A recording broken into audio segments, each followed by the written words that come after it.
I'm going to go ahead and start this evening.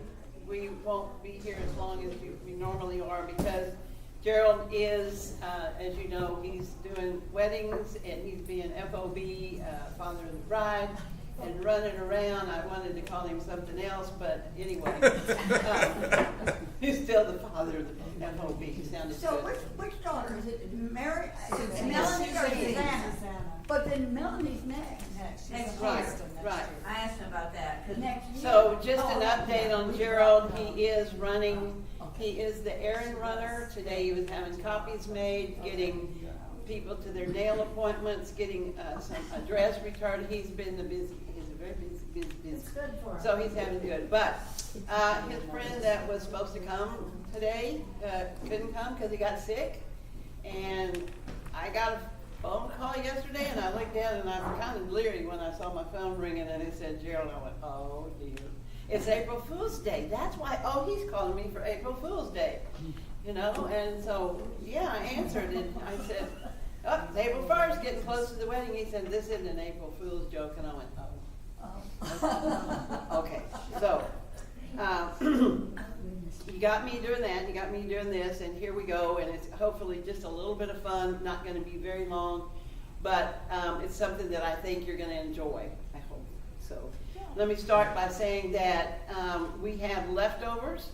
We have leftover chili, and we have it in containers for you to take home, and we have leftover hot dogs, so please, before you leave, yes? Run to the kitchen. Go make a run through the kitchen.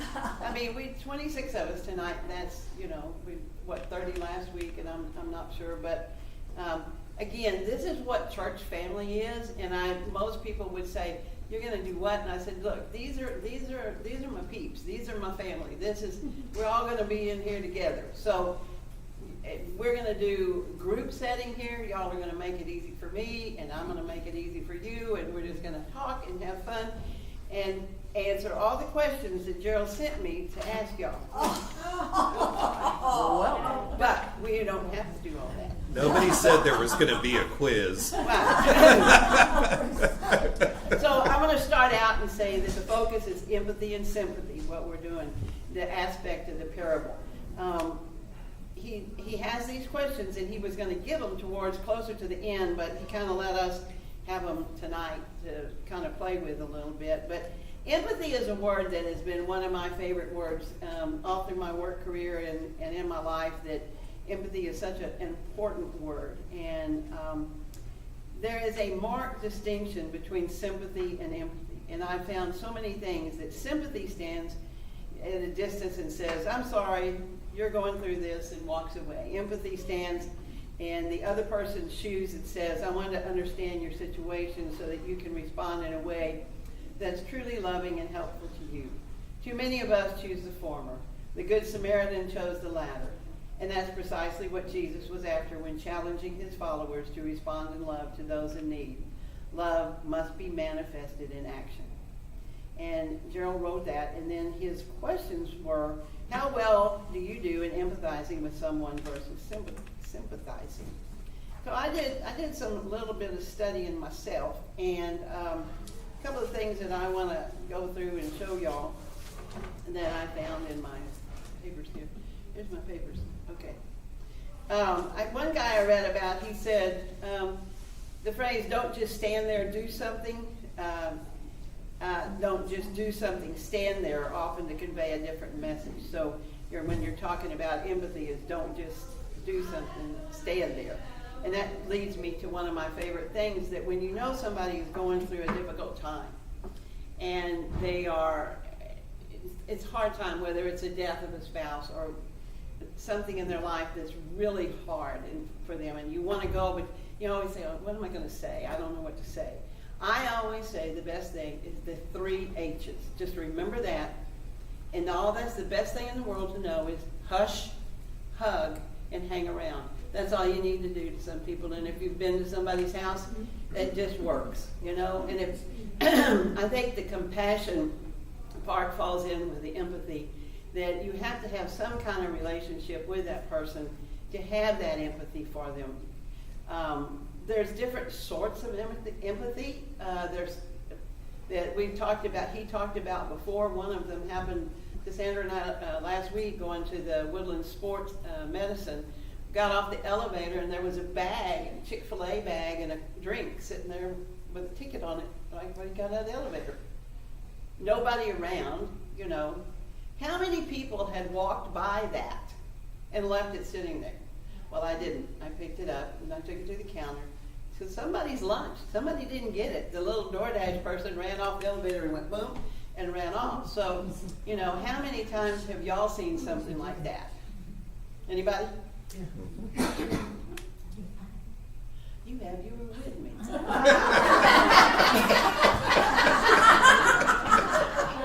You heard me.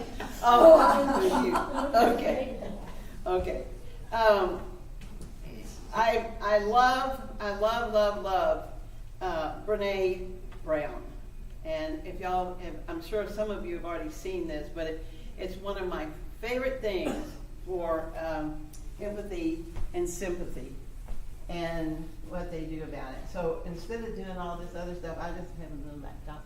And y'all, I have closed caption on it, so you can see also. I'll put closed caption on, let's see. Uh-oh.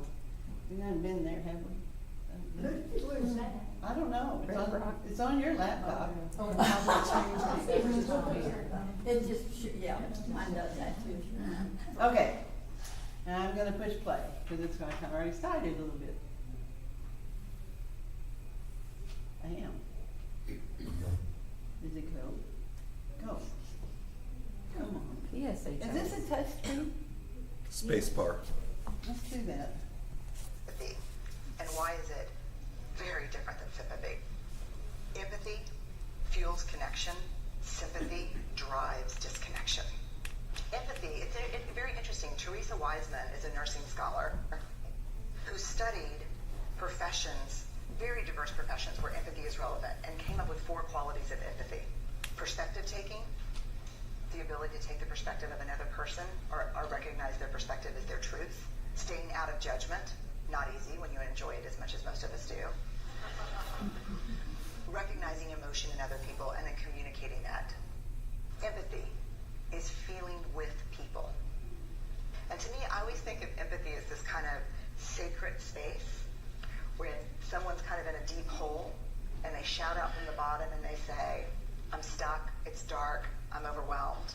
And then we look and we say, hey, climb down. I know what it's like down here, and you're not alone. Sympathy is, ooh, it's bad, no, you want a sandwich? Empathy is a choice, and it's a vulnerable choice, because in order to connect with you, I have to connect with something in myself that knows that feeling. Rarely, if ever, does an empathic response begin with at least.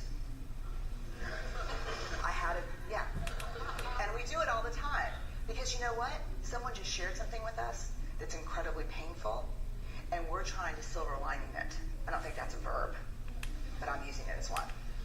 We're trying to put the silver lining around it. So, John's getting kicked out of school. At least Sarah is an A student. But one of the things we do sometimes in the face of very difficult conversations is we try to make things better. If I share something with you that's very difficult, I'd rather you say, I don't even know what to say right now, I'm just so glad you told me. Because the truth is, rarely can a response make something better. What makes something better is connection. Favorite thing of all time, as far as empathy and what you deal with people. Oh, wait, we're done. We're Space. Done. There we go. I just, when we talk about the empathy and the four-step approach to practice, the first one is the perspective taking, and you put yourself in someone else's shoes, and this is the one you're gonna sit there while you're thinking about it and thinking, okay, let me think about this part. First she said, be a little bit quiet and go in and think. You can't just jump in and go, hey, want a sandwich? Okay. So put yourself in somebody else's shoes. And then stay out of judgment and listen. I think listening to be a good listener is very, very important because if you don't get it, you're not going to hear it, you don't know what they're saying. Recognize emotion in another person that you have felt before. And that right there, when you recognize the emotion that somebody has felt before or you felt before, it helps you understand that just a little bit better. You can have that compassion. And the last one is communicate if you recognize that emotion. And it's going to take me to, how do you spell that word, communicate? Yeah, that's good. Communicate, and I didn't get all my words written up here, but you can figure that out. Communicate what you want to feel. Let me show y'all something right now, kind of how it works.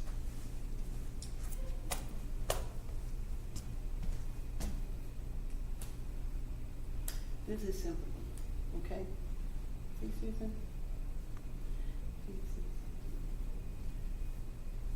Hi, Susan. Hi, Are you sad? Yes. Oh, sorry. Hope you feel better soon. Can you have a sandwich? No. So, that's sympathy. That's, people go, yeah, I'm sorry that happened to you. Did you know what to say? Well, so we staged this a little bit. So, so now, Susan is going to get up because she doesn't. So Susan is going to do the same thing, but I'm going to treat her with empathy. I care and I communicate and I have a feeling and I watch this person and so many people in your lives, even if you don't know them, you can almost see and communicate that sympathy. So what I'm going to do is I'm going to say, hey Susan, you look really sad today. Are you sad? I am. You know, my little Darwin, my little Shih Tzu that I've had to put him down. He's 20 years old. Oh, I am I know what you're feeling. I know what you're feeling, and having a dog 19 years, that's a long time. You know, Sophie's 18 right now, and I cherish every day with her, and that time's coming soon. But you know, just recently I lost Messy Jean, and I know what it is to lose one of our little fur babies and go to Rainbow Heaven. Now I can sit down by her. And we can just hang out, not say a whole lot more. We've done this. She knows I care, okay? But did you feel the warmness get in there? And I stopped and I talked to her, and I did all these things right here. I listened. I put myself in her shoes. I listened. We communicated. We went through all those steps. So that's that part of empathy. Thank you. Now, what happens, this is a little, I'm going to jump off my path just a little bit. When children are afraid, anger erupts. So if you think about if this was the ocean, okay? And here's this iceberg up here, a little bit of an iceberg, okay? Down here is a big part of that iceberg, down here. And right here is the fear. And you're seeing the anger. But what's really happening inside that child is coming out as anger. So we've talked about adults, but one of the things that I learned and worked with children for years, and I actually was what was called the facilitator for this program in the district, there's a 10-step rule that I taught every teacher in the district to do. And it was amazing. You have a child that's out of control, and they're usually angry. And they're angry because they're scared of something. I can guarantee you. Or you have a parent who comes in and tears up all kind of papers in front of them and throws them in your face and says, I don't want to read your letter. You know, well, they're afraid of what's going to happen and they're angry. So what happens with that is you do a 10-step process, and I should know this by heart, but let me see who I'm going to pick on. Okay, I'm going to read my thing, because if I forget, I shouldn't. I did this umpteen years. So do two things that I don't know what they are, but do two things that are gonna tell me that you're upset about something. So two physical things that I can see so I can approach it, okay? Think about you being a child and you're doing something. Okay, perfect. Perfect. Okay. How many did I live with? I did, okay. I see that your arms are crossed and your leg is crossed and you're swinging your foot. Are you feeling angry? Yes. Well, okay, I can see that you're angry. I see that you're angry. See, I've just confirmed that I know what they're feeling. They're not, hey, she's listening to me. She's listening to me right here. Okay, so what are you angry about? My sister got to go to a party and they wouldn't let me go. Okay, so you're angry that your sister got to go to a party and they didn't let you go. Is that right? Yes. Okay, I have just now confirmed. She knows I'm listening now. Now she's listening to me. She's calmed down a whole bunch. Well, tell me this. Tell me what do you want? Actually, what do you want? I want to go to the party. I'm old enough to go to the party. They should let me go. Well, what have you tried? What have you tried to get there? Now she knows I'm really caring. They just told me to go to my room. And how did that work? Just made me mad. Okay. What else are you willing to try? Maybe I should ask my mom. A little nicer. There you go. Why don't you do that? Why don't you do that? And when you do it, come back tomorrow. And will you come and tell me before 10 o'clock tomorrow how that worked out for you? It works with adults. It works with children. It works with somebody angry. You turn around. You felt a whole lot better, didn't you? You didn't want to go to the dance. You felt a whole lot better, didn't you? Yes. Okay. So that is called a verbal de-escalation of children. And I got to where some people that that are around, you know, they say, "Oh, don't Sam me. I got this," okay? Because I kind of know about it, you know. That is live in your household. You might want to. I had one teacher say, "My husband keeps telling me, don't be Sam me. I got this. Okay, I know what you're doing. I know what you're up to." But I had children that they'd bring them close to my office because I handle the discipline, and they'd be out there throwing a fit, laying in the floor, and I'd say, "Y'all leave. I got it." And I do the exact same thing, but once they get to talk about it, you know, this lady cares. She cares about it. So the same thing happens. Susan knew that genuinely, and we actually had this conversation in real life when it happened with Darwin, that, you know, that I cared about it. So we have to show empathy to others. And in this little group of people that are sitting in this room, I cannot see one person that does not have that warmness and that capability of being able to empathize with somebody. I'm sorry, I don't. This is the most amazing church with the most amazing people that can bring all that to us. And it really warms my heart. And when he asked me, I hadn't gotten to his questions yet. Don't tell him yet. Is this on the camera? Anyway, so one of the activities I had was for you to sit quietly. I'm going to give you the instructions. This is to sit quietly, breathe easy. I'm going to go through them all, listen, and then you can do it. Ground yourself in the present moment by focusing on your breath. And then bring to mind someone in your life who is facing a difficult time. Feel this person's pain. Explore your feelings of empathy and notice the tension that results in your body. And ask yourself, what causes my pain? Most likely it's because you care about them. So everybody, start breathing very slowly right now. Ground yourself. Focus on your breath.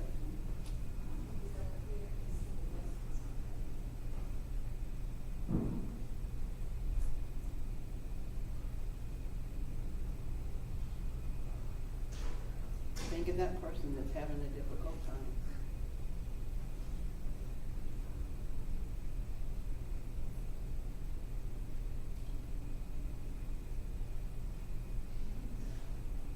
Feel their pain.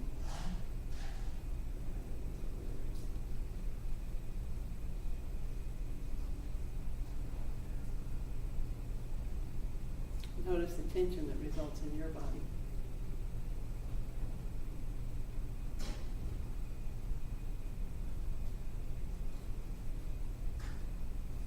Go a little deeper and spend some time feeling the need to help that person. And ask yourself, what would you say to that person?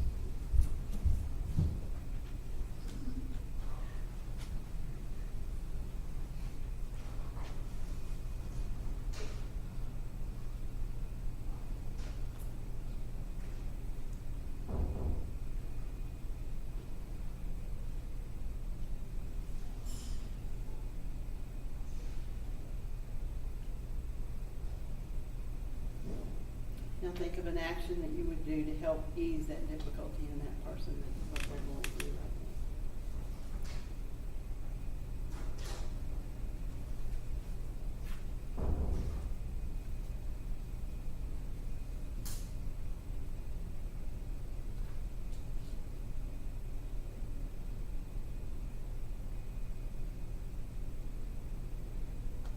Okay. Do you think that the next time you see that person, you're going to be able to handle it a little bit different when you see them and the pain? Did you feel the tension when you thought about them?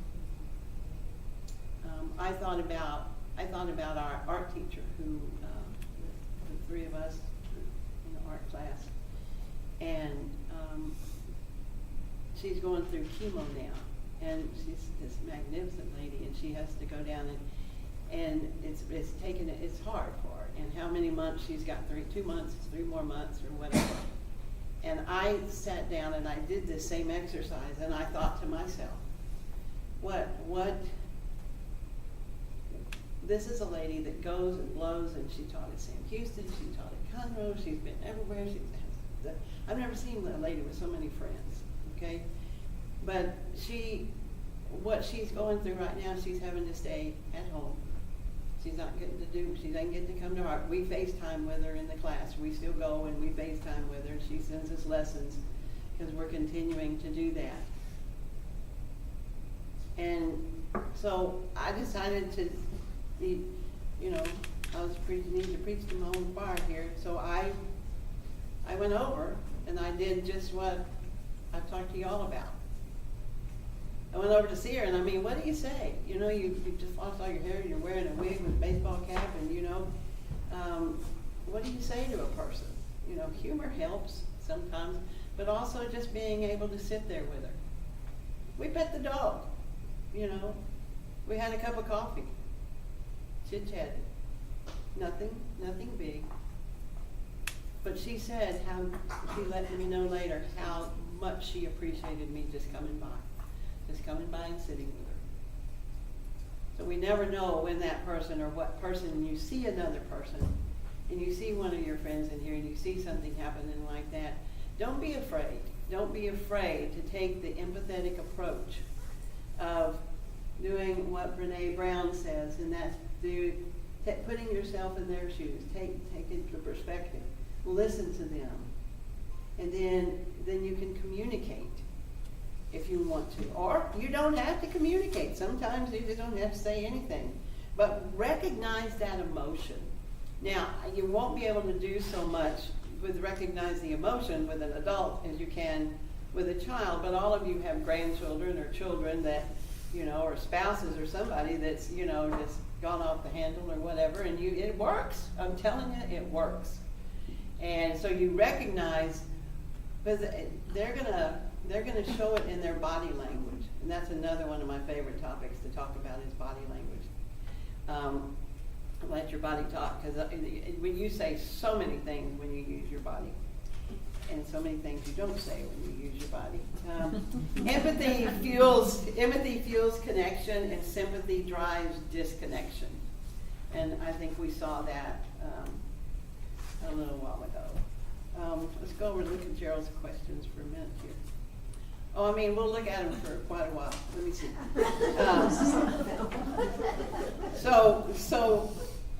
I just had a couple of more things to add about empathy in the Christian community. It involves promoting understanding and patience and willingness to bear one another's burdens. It means creating spaces where people feel safe to share their struggles and receive support. Empathy fosters a sense of belonging and community and mirroring the early church spirit as described in the Acts of the Apostles. I will tell you this, that the Buscaleras de Fe, which is the faith seekers, our Bible study, we have created that environment between us. We feel safe. We feel to be able to talk to each other. And when I start to ask these questions here in a minute, it's going to be like Jeb's felt last night, and everybody's sitting there going, They're not answering any questions, but we'll try. In examining Jesus' life and teaching, we find that compassion and empathy are not optional extras, but central to the Christian faith. They are hallmarks of Jesus' ministry, reflective of God's own heart and transformative in their power. As we have explored, these qualities have the capacity to change lives, break down barriers, and foster a genuine community. You got to be genuine. You got to be genuine because people know when you're not genuine. Okay, that's all my stuff there. Yeah, go to Gerald's page. Gerald, are you watching? Okay. Discussion questions. How well do you do in empathizing with someone versus sympathizing with them? Anyone? Say that one more time. Okay. How well do you do in empathizing with someone versus sympathizing with them?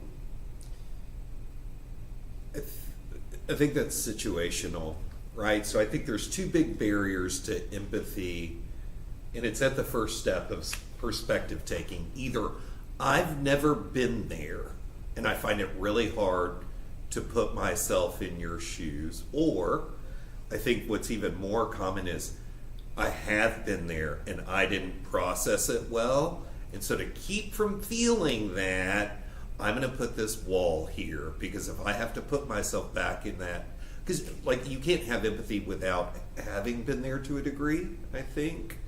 And I think for some people it's way easier not to connect backwards to when they were in that spot. Excellent. I think that. I Yes. probably empathize more than sympathize. Going to the symphony. Yes. That's right. Okay.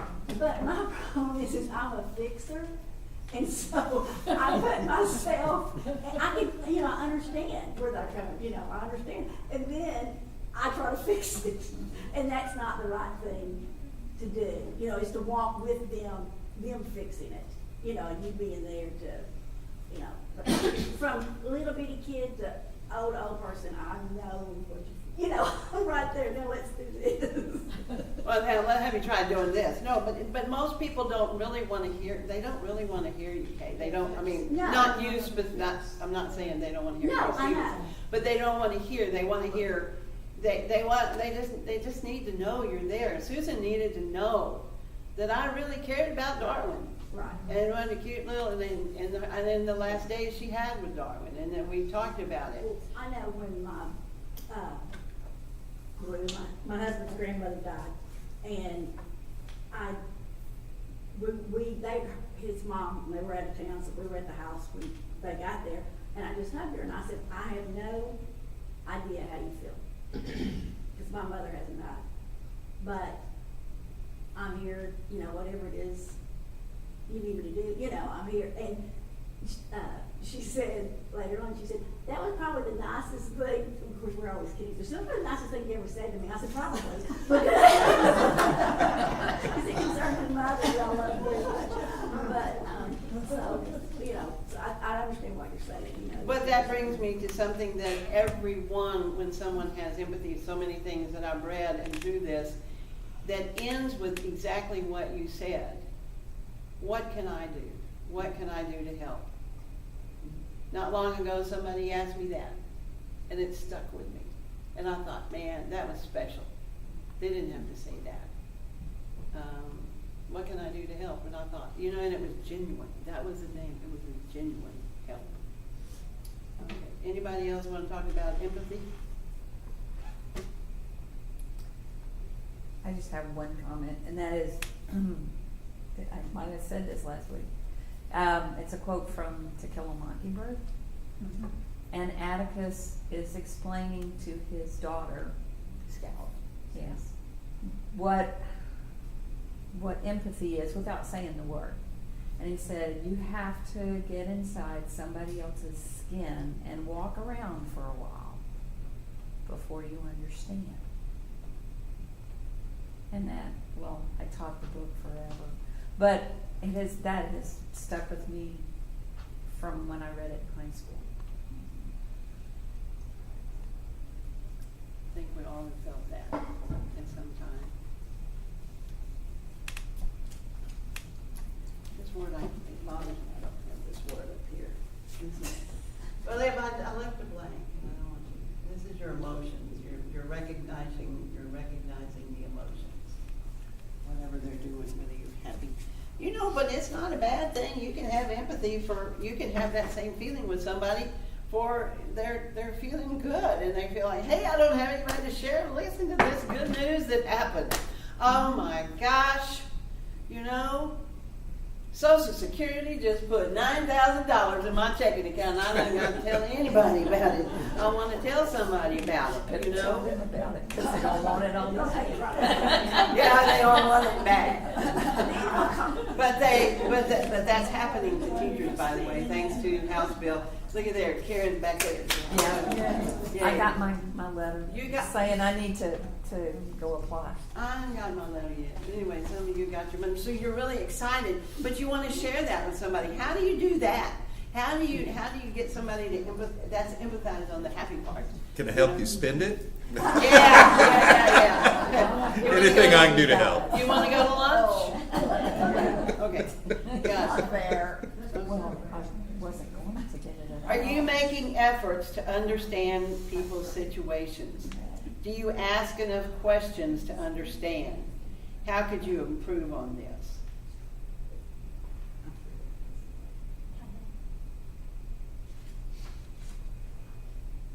Just encourage them to talk. Yeah, if you want to, you can encourage them to talk. If you want to ask some more questions and you're making that effort, I think we've kind of beat that little horse to death right there. But where have you emphasized with people and what was the result? So somebody recently, did you empathize with somebody and how did it work out?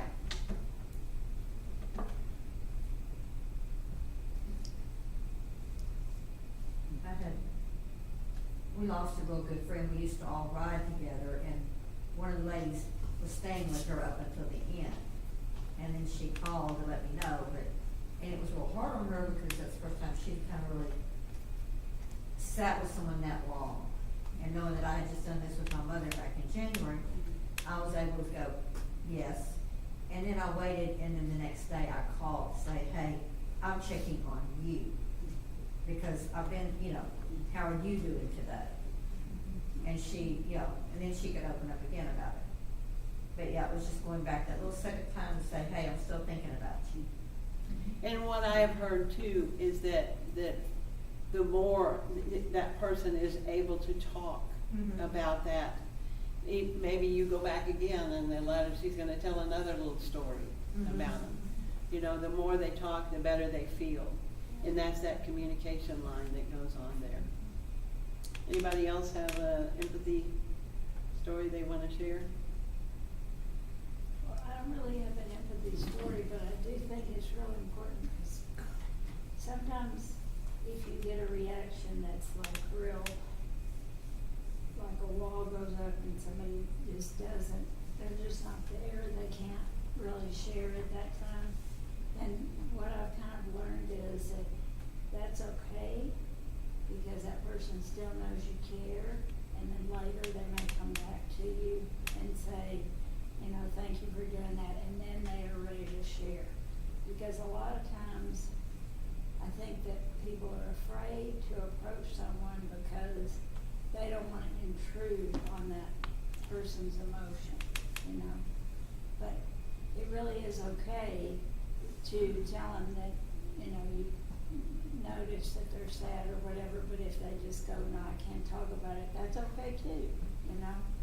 Cause it's not a rejection of you personally, it's just that they're not really there. That's where that 3 H's come around, the hush, hug, and hang around. A lot of people are real comfortable with you doing that, with just being there and hanging around. Thank y'all for adding to that. Where are you being challenged to respond in love more fully to someone in need? What may God be asking you to do? I'll repeat it. Where are you being challenged to respond in love more fully to someone in need? What may God be asking you to do?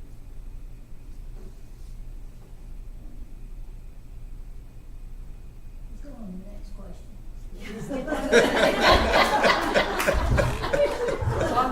Onward and upward. Okay. All right, here we go. That was a good answer. Thank you, Sandra, for sharing that. I'll have it for you on Sunday. Okay, we got it. How will you begin living out the truth of this teaching this week? Huh? Is that the same answer over there? No, just be more mindful.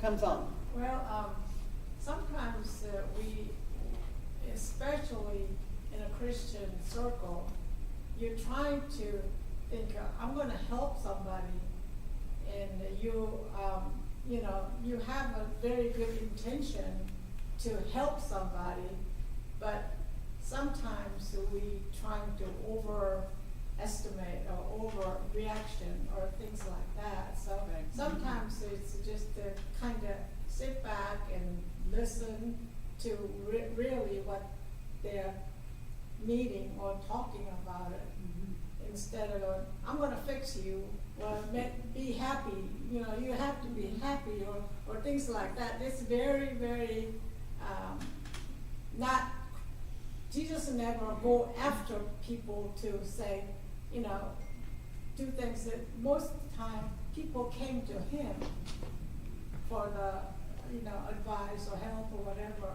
But sometimes, I don't know, sometimes we try to overreach the need of people, like if somebody don't have maybe a meal or, you know, something, and you know, you feel like I want to give this person certain things, but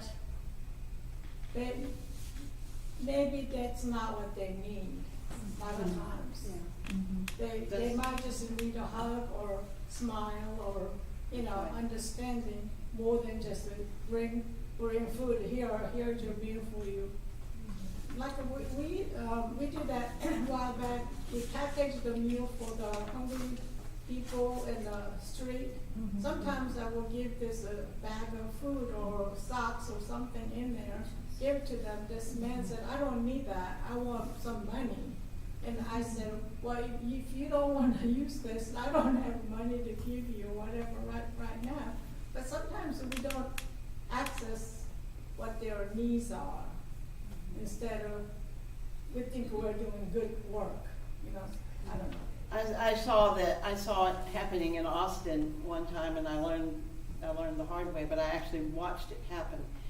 A lot of times what happens with those people that they're saying, no, I don't want your drink of water or your whatever, I want the money, is because someone has driven them in a van and let them out at this intersection. They've gone to the next intersection over here and let out another person, given them the same tools. And I watched it, I followed the van around and watched it happen. And then they go back and pick them up and they take the money. And so that's why they don't want your drink of water or whatever. It's a sad thing. You know, Yes, I don't Susan. know if this relates to that particularly, but I think sympathy and empathy. I look back when I was a child and I knew things happened, like I had a friend and her mother died. And I really didn't know how to respond. And of course, I got a sympathy card, wrote a nice note, because I didn't understand, I'd never experienced that.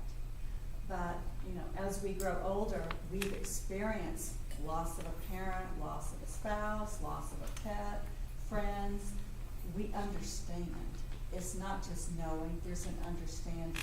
And empathy, there's a certain amount of risk that you take to reach out to someone, to try to offer consolation, to offer friendship, to understand. And that brings me to a point that I was gonna just bring up. If you're at that point and you really don't know what to do, get out a note and a card and write that person a note. Not long, doesn't have to be long, just a short note. We have quit doing that so much as we used to, that you send a note to somebody. But I cherish those notes that I've gotten, or when I was sick and I got, you know, notes that they cared, that somebody cared. And then I thought, well, you know what, that's a pretty good way. That's a pretty way to step in there. And you writing that note as a child, you were already way ahead of your time there doing that. Well, I was told to.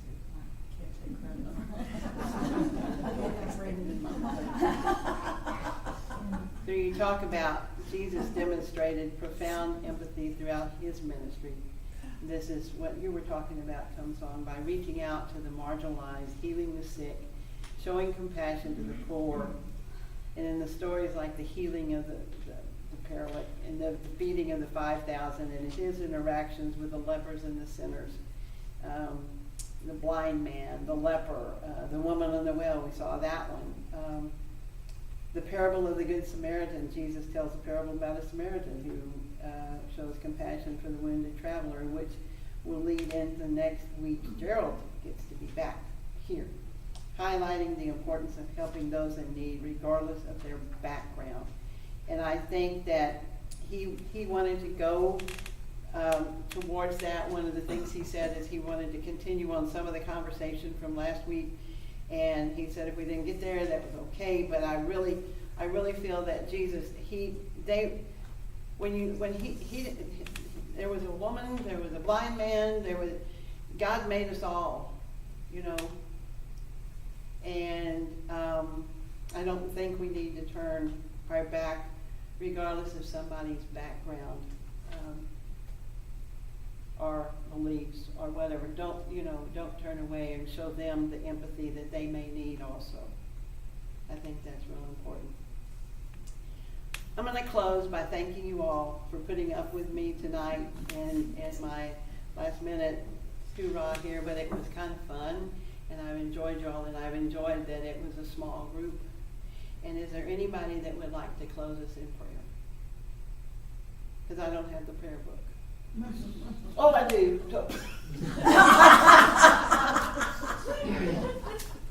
I prayed a lot. Susan, why don't you give us a prayer to close with? Thank you. Okay. Dear Lord, thank you for bringing us together. Thank you for the chefs who made our chili and for other people who brought food to have a communal gathering tonight. We are a very special people, and the love that we show for each other makes us all stronger. Bless St. James indeed and expand our territory. Guide us in everything we think, say, and do so that we may reach our destiny and help others to reach theirs. Amen. Amen.